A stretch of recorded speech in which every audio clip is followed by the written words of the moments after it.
for having me. Thank you so much for being on the show. So one question I want to bring to the two of you that comes that interplays with everything we've been talking about is I want our audience to know that in the last week there has been some huge battles that went on in the United States Congress. In the House of Representatives. You may or may not have seen these incredible viral videos of Representative Ayanna Pressley,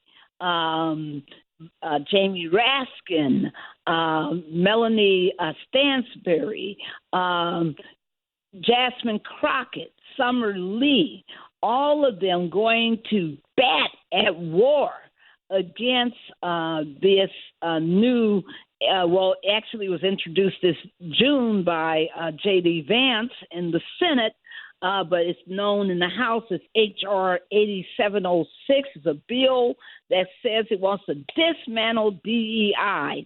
It's called the Dismantle DEI Act of 2024.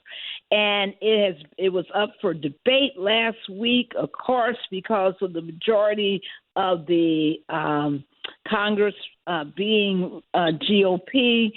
It was passed out of committee, and it goes to the Senate where they're trying to pass it this year in 2024. Ernie, why? Why, of all the things that Americans are confronting in this country, why is this bill being made such a huge priority right now? Talking about not only does it kill and destroy every single diversity program in the federal government, it also creates a blacklist. You heard me, a blacklist, folks, that says that people who have worked in these programs cannot ever be reemployed by the federal government. That they not only lose their jobs, but they are not to be reassigned, they're not to be reemployed by the federal government. When you go to that extreme, that kind of blacklisting and purging that we haven't seen proposed since the 1940s in the MacArthur era, what is going on, Ernie? What is going on?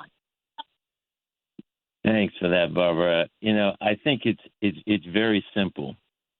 In the same way that Black Lives Matter, having those banners up was a problem, when you talk about doing what they're talking about doing with DEI, it's essentially saying white supremacy matters, okay, to them. I mean, that's ultimately what they're looking to do. They're looking to raise these white supremacy banners throughout the country in every aspect and part of how this country is governed and run. That's ultimately what we're talking about, because people have got to remember, really, what is the DEI, first of all, I think for the audience. I mean, people hear it, they don't really, I don't think necessarily understand it. Diversity is really embracing the differences everyone brings to the table. Embracing the differences everyone brings to the table, whether it's someone's race, their age or ethnicity, religion, gender, sexual orientation, or other aspects of their social identity. So what you're going to do now is just say that that's not going to matter. We're not going to embrace those things, okay? So that's obviously a problem. Equity is treating everyone fairly and providing equal opportunity. Well, we clearly don't want to do that because that goes against white supremacy. And that's really what our country was founded on. And then inclusion is respecting everyone's voice. And we can't allow that because the voices that are opposed to what they're proposing are now looked upon as being non-patriots. So, I mean, I think it's very consistent with the rhetoric that we've been hearing. And so it doesn't surprise me, as abhorrent as it is. And if I could jump in, Barbara, just for a moment. In addition to everything that the professor has just outlined, we also need to realize that not only do they want to eliminate the jobs out of the federal government, but they want to institute artificial intelligence, which is projected to maybe eliminate 10 million jobs over the next 10 years.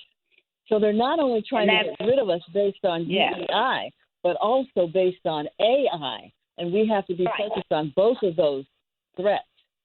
Yes, and I want to go back and explain more.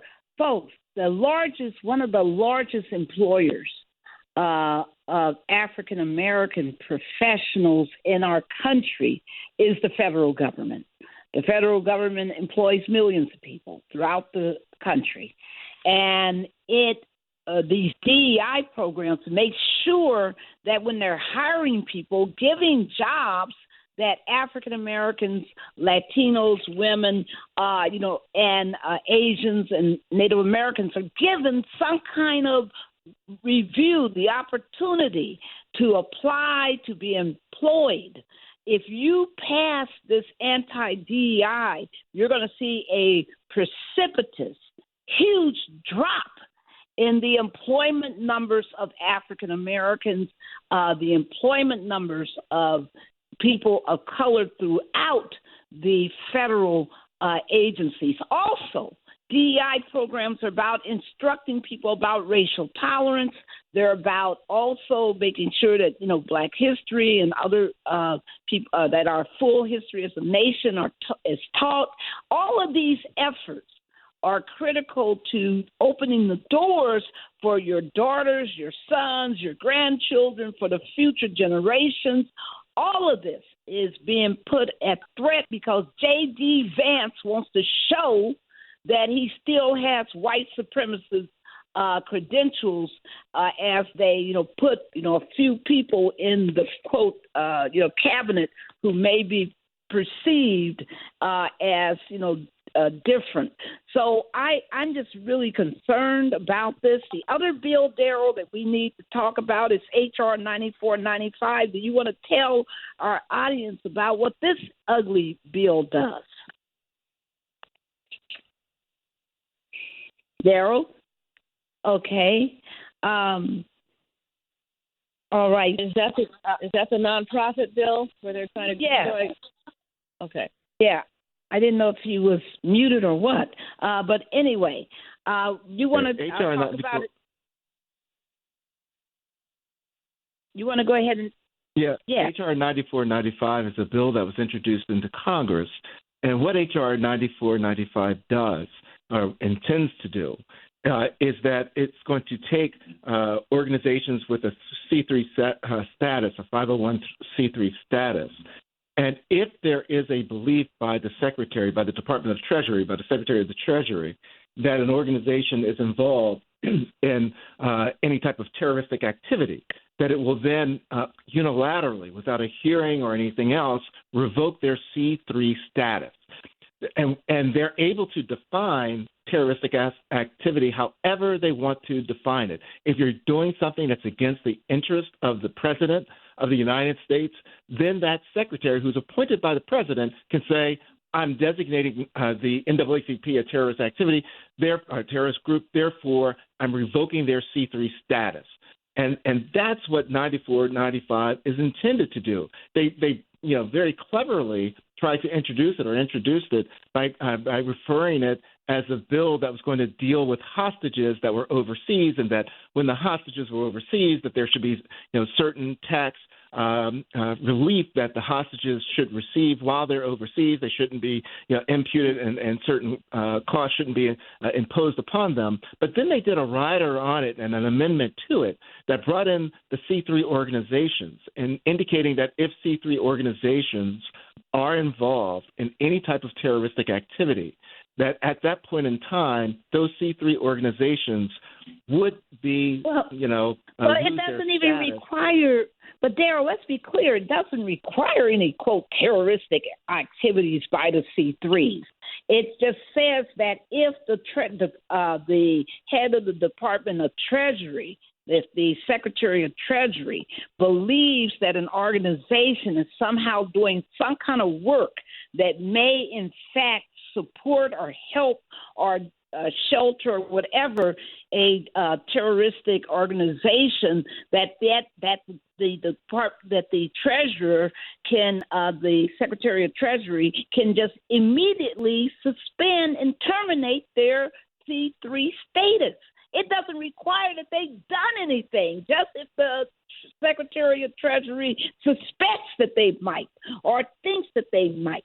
It is not, I mean, I just want that to be clear, that it's not that these organizations have done anything, right?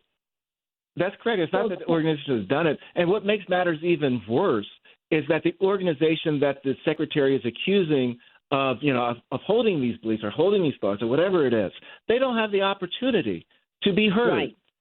It's a unilateral decision. It's horrible. It's a horrible bill, Professor Quarles. Yeah, I mean, I'm listening to you and Barbara, and I'm saying that clearly, and tell me if I'm wrong, a mere collaboration with, say, for instance, even having student interns who then independently go and protest, something that the government is doing, that essentially can become grounds for going back against the organization that had the internship program. That's correct. I mean, that's just, I mean, so yeah. Yes, so and if you jump in here for a minute. Mm-hmm. Yeah, we have to respond to this. We have to have a strategy for this. And if they're going to try this, let me suggest a couple of possibilities. The Secretary of Treasury, who's been nominated, Scott Bessent, is from South Carolina. We need to research his background and determine the slave history of his ancestors and come at him and say, look, you shouldn't be dismantling DEI. Look what your ancestors did. And I think we would find an extensive slaveholding past there. Another thing I would suggest is that we resurrect Black capitalism. We are going to have to get our young people to be entrepreneurs. If they're trying to destroy the nonprofit sector, which so many of us are in, and I'm one of them, what are we going to do as an alternative? So that would be my question to the country. What are we going to do? And entrepreneurship becomes an option. And I want to make sure that everyone listening is aware there is also one thing you can do immediately. I want you to grab your instrument where you record information, either, your pen to write this down or to take it down on your smartphone, your tablet, your computer. We need you to call right now the Senate switchboard. Both of these acts, the one targeting nonprofits by the Secretary of Treasury, which is a horrible bill because be aware, folks, it's already illegal for any nonprofit to engage or to support terroristic organizations. This is an unnecessary law. It's already illegal, but they're doing this to threaten and quiet and chill activity by and intimidate and harass nonprofits so that they don't speak out, they don't raise issues of constitutional protections, they don't speak out about First Amendment rights, that they don't do this, work that is so indispensable to a functioning democracy. So if you want to be heard and you want to say, I'm against this bill because the First Amendment should be strong and the people of our country should be able to organize and nonprofits should not be harassed.